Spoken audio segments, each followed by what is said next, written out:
Assalamualaikum warahmatullahi wabarakatuh. Perkenalkan, nama saya Falah Adrian Aulia dengan NIM 240405502010.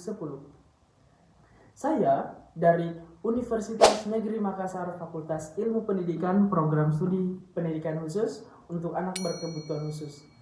Di sini saya akan membahas tentang materi kewirausahaan untuk bisnis agar berjalan dengan tujuan yang direncanakan.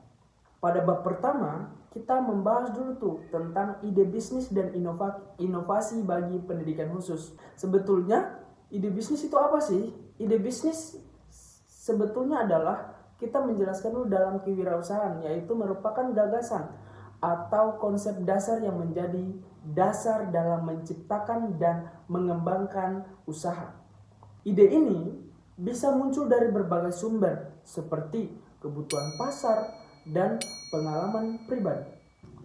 Dalam konteks pendidikan, ide bisnis dalam kewirausahaan sangat berperan penting dalam membekali peserta didik dan pengetahuan yang diperlukan untuk menciptakan pengembangan usaha secara mandiri.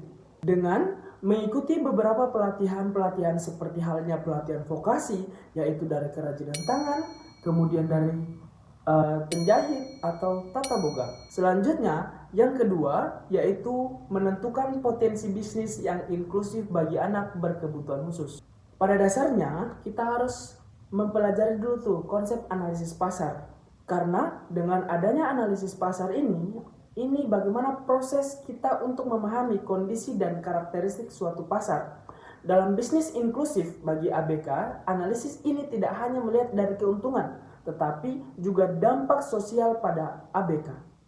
Selanjutnya pada materi 3, yaitu perencanaan strategi bisnis, pendanaan, dan sumber daya manusia.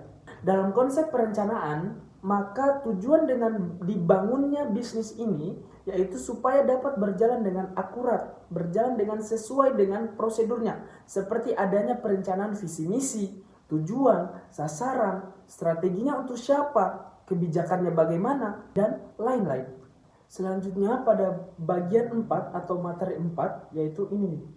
Manajemen risiko, strategi mitigasi, dan strategi pemasaran. Penerapan manajemen risiko biasanya dimulai dengan mengidentifikasi berbagai kemungkinan risiko yang dapat terjadi.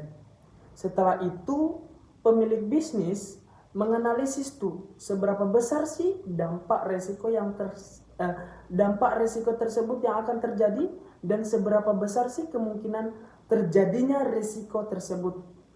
Lalu ada lagi strategi mitigasi yang mana pada tahap ini organisasi atau pemilik bisnis atau suatu bisnis itu bisa menentukan tindakan yang tepat untuk mengendalikan risiko agar tidak menimbulkan kerugian yang sangat signifikan.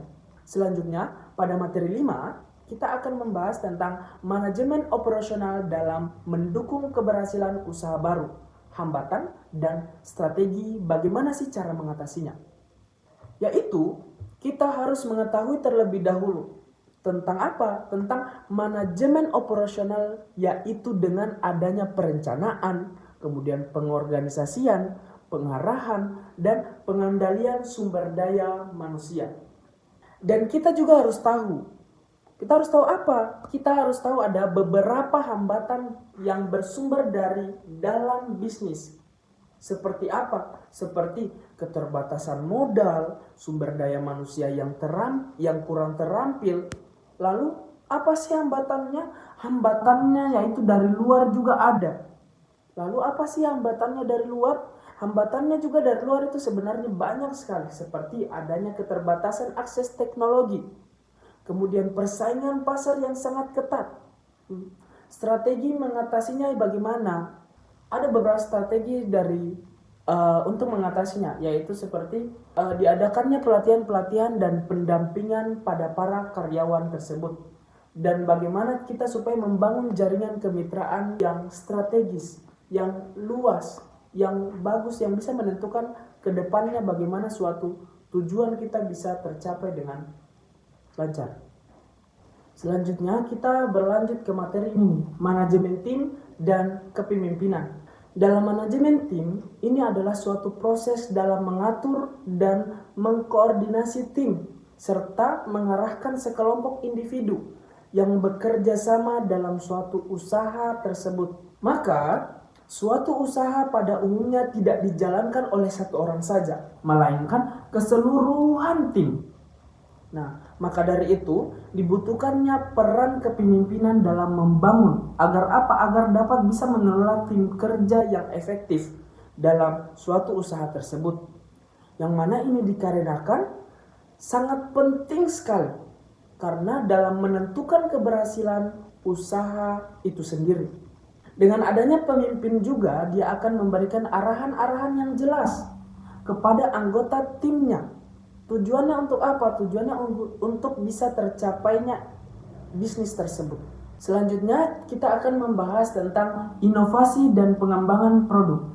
Dalam membangun usaha, inovasi juga sangatlah penting. Karena apa? Karena ini adalah sebagai kepuasan pelanggan.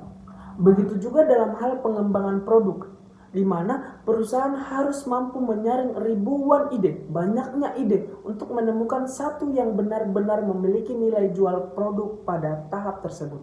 Tahap ini juga kreativitas harus diseimbangkan dengan realitas teknik pasar. Karena kenapa? Karena agar ide yang dipilih tidak hanya untuk pribadi, tetapi juga dapat diproduksi secara massal.